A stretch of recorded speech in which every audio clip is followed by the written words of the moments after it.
नागौर जिले के बहुचर्चित फसल बीमा घोटाले की परतें जैसे जैसे खुल रही है, उससे ये पता चल रहा है कि नागौर जिले में फसल बीमा का घोटाला करने वाले कई दलाल सक्रिय है।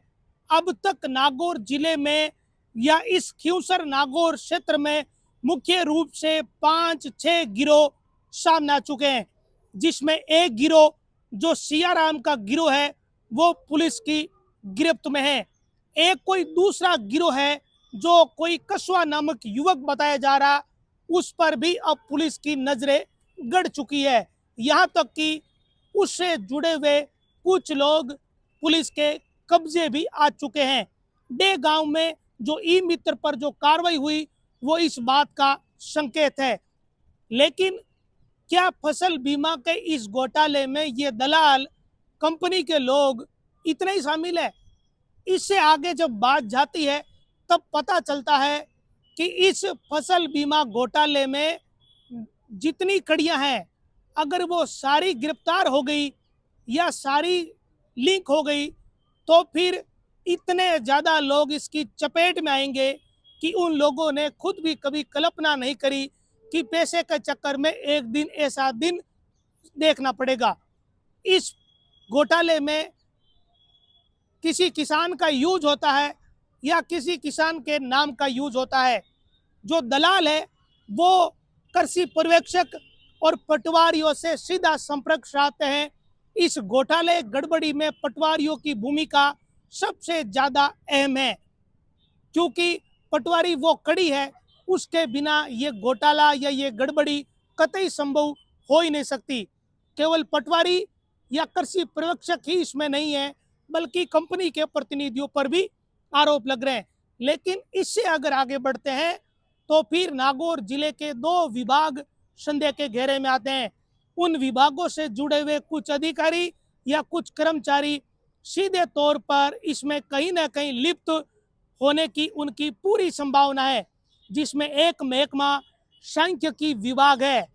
आपको सुनने पर इस बात का यकीन भी नहीं होगा कि भला कृषि विभाग से जुड़ी हुई यह जो योजना है उसमें सांख्यिकी विभाग का क्या लेना देना, लेकिन इस विभाग का बहुत बड़ा लेना देना इस पूरे प्रकरण में है। और कुछ लोगों के नाम भी सामने आ चुके हैं, उनकी कुछ भूमिकाएं भी सामने आती हुई दिख रही है। लेकिन अभी इसका इन्वेस्टिगेशन चल रहा है, कुछ बारीक तथ्यों की जांचें हो रही है। जब जांच पूरी होगी तब आगे के खुलासे करना मुनासिब होगा। हालांकि बहुत सारे कागज तथ्य भी सामने आए जिससे ये पता चलता है कि इन लोगों की भागीदारी इसमें है। इनके बिना तो ये हो ही नहीं सकता, क्योंकि केवल पटवारी ये कर नहीं सकता। क्रॉप कटिंग के लिए कौन सा पटवारी जाएगा ये तय करने वाले भी कुछ अधिकारी ही होते हैं। किस गांव में कौन सा पटवारी क्रॉप कटिंग में भागीदारी उसकी होगी, किस कृषि पर्यवेक्षक की होगी, किस गांव में कौन सा पटवारी जाकर क्रॉप कटिंग करेगा, ये तय करने वाले कुछ अधिकारी होते हैं। और किसको प्रशिक्षण दिया जाएगा, किस तरीके का प्रशिक्षण दिया जाएगा, ये भी तय होता है। कुल मिलाकर ये पूरा खेल है, पूरा एक रैकेट है बहुत बड़ा। तो उनके राज धीरे धीरे अब खुल रहे हैं, धीरे धीरे चीजें सामने आ रही है। लेकिन अब आपको एक दूसरी खबर की तरफ लिए चलता हूं जो इसी से जुड़ी हुई है। ये जो फसल बीमा का घोटाला है, जिसमें पांचोड़ी थाने में 6 मुकदमे दर्ज हो चुके हैं, जिसमें एक जो मुकदमा है वो नया दर्ज हुआ है। वो दर्ज हुआ है करनू गांव के श्याम सुंदर सोनी और गणपत सोनी पर। अब ये खबर निकल कर सामने आई है कि श्याम सुंदर नामक व्यक्ति ने करनू गांव में पूरी डील की। यही वो व्यक्ति है जिसने किसानों को इस्तेमाल किया, उन्हें लालच दिया और पूरा खेल रचा। किस तरीके से फर्जी तरीके से क्लेम लेना है, जिन खेतों में मूंगफली बोई नहीं गई वहां मूंगफली के क्लेम ले लिए, जहां पर मूंग की फसल बोई नहीं वहां मूंग के क्लेम ले लिए। इस तरीके के ये घोटाले हुए। और ये जो श्याम सुंदर जो नामक युवक है, ये इसका जो लिंक है वो सियाराम से जुड़ने की बजाय किसी कस्बा से जुड़ता हुआ दिख रहा है। अब वो कौन है वो तभी पता चलेगा जब उसकी गिरफ्तारी होगी या उससे जुड़े लोग जब आगे और गिरफ्तार होंगे। लेकिन जिले में कई गिरोह सक्रिय है जो इस तरीके से किसानों के नाम का इस्तेमाल करते हैं करोड़ों की ठगी करते हैं।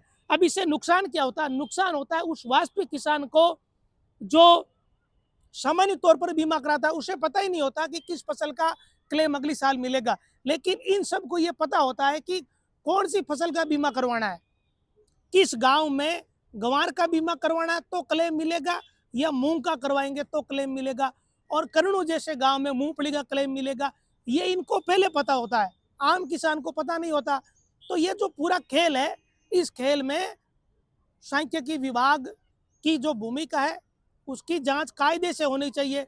कृषि विभाग वालों की भी कायदे से जांच होनी चाहिए, क्योंकि आपत्तियां लगती है तो उन आपत्तियों को भी बाद में उनका निस्तारण कर दिया जाता है। किस तरीके से ये निस्तारण करते हैं, ये जो आम किसान की आपत्तियां निस्तारित नहीं होती उसके लिए यहाँ कई बार ज्ञापन देने पड़ते हैं, लेकिन इनकी आपत्तियां निस्तारित हो जाती है। तो ये जो पूरा नेक्सस है धीरे धीरे खुल रहा है। वैसे हो सकता है कि पुलिस को इस मामले की जांच में कई महीने लगे, क्योंकि ये कोई एक दिन की जांच या 2 दिन या 10 दिन की नहीं है। हो सकता है कि 2 महीने, 3 महीने, 5 महीने, 6 महीने भी लग जाए, क्योंकि बहुत बड़ा मामला है। कल भी कारवा के एसपी आसाराम चौधरी ने जब वो मीडिया से चर्चा कर रहे थे तो उन्होंने कहा था हो सकता है कि इस मामले की जांच बहुत लंबी चले, 6 महीने लग सकते हैं, क्योंकि कोई 1-2 लोगों को नहीं पकड़ना है, पूरा का पूरा रैकेट है। तो पटवारियों की अब खैर नहीं, ऐसा लगता है। कृषि पर्यवेक्षक भी संदेह के घेरे में, कई पटवारियों के नाम तक आ चुके हैं।